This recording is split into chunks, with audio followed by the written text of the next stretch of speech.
Daring Greatly by Brené Brown is a transformative guide to embracing vulnerability and living a wholehearted life.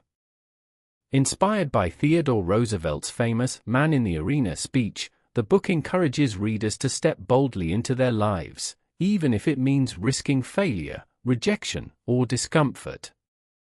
Brené Brown uses years of research to show how vulnerability is not a weakness but a strength, opening the door to connection, creativity, and personal growth. 1. What is vulnerability? Brown defines vulnerability as uncertainty, risk, and emotional exposure. It's that moment of putting yourself out there when you don't know how things will turn out, whether it's asking for help, sharing your feelings, or taking a leap of faith. Society often teaches us to avoid vulnerability, labeling it as weakness, but Brown argues that it's the birthplace of courage, creativity, and connection. Example: vulnerability is telling someone, "I love you," without knowing if they'll say it back. It's starting a business or sharing your art with the world, not knowing if it will succeed. 2. The culture of never enough.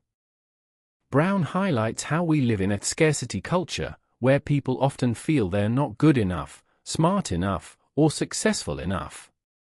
This fear of inadequacy leads to a shield of perfectionism, pretending, or numbing behaviors to avoid feeling vulnerable.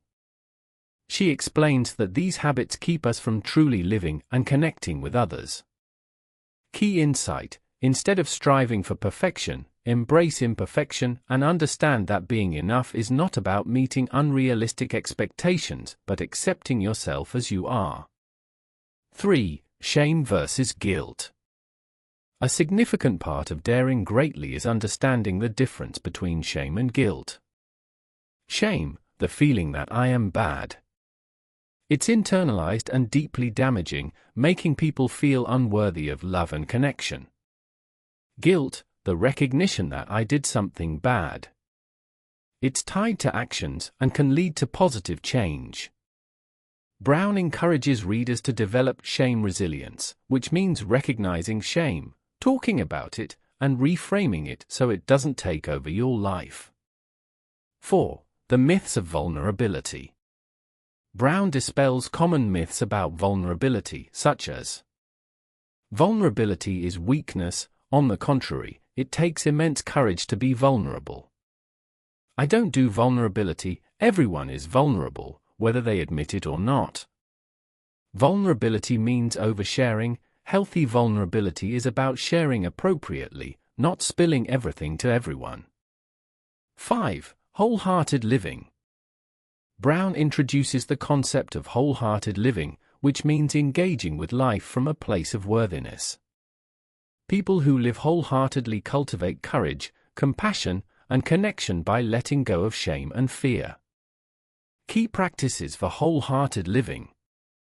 Be authentic, show up as your true self. Practice gratitude, focus on what you have rather than what you lack. Set boundaries. Learn to say no and protect your energy. 6. The role of vulnerability in leadership and parenting. Brown explains that vulnerability isn't just for personal growth, it's essential in leadership and parenting too. Leadership: a great leader fosters trust by being transparent and admitting they don't have all the answers. Vulnerability creates stronger teams and encourages innovation. Parenting: parents should model vulnerability for their children by admitting mistakes and showing that it's okay to fail. Encouraging kids to take risks and be themselves builds resilience and confidence. 7. Daring greatly in action. To dare greatly means stepping into the arena of life, even when it's uncomfortable. It's about taking risks, embracing vulnerability, and showing up fully, even if you fail. Brown encourages readers to stop worrying about what others think and focus on living authentically. Real-life examples: speaking up in a meeting despite fear of judgment. Pursuing a passion project without guarantees of success. Apologizing and mending a relationship. 8. Building shame resilience. Brown provides practical tools for building resilience to shame. Recognize shame triggers, understand what situations make you feel not enough. Talk about it, share your feelings with someone you trust. Empathy is key, surround yourself with supportive people who remind you of your worth. Conclusion: Daring Greatly is an inspiring call to action for anyone ready to live a more authentic and courageous life. Brené Brown teaches us that vulnerability is not a flaw, it's the foundation of a meaningful life. By daring greatly, we can create deeper connections, overcome shame, and truly thrive. If this hit the spot, imagine what's coming next. Subscribe now and step into a world of insights that just get you. Let's keep unlocking those life secrets together. Don't miss out. It's only one click away.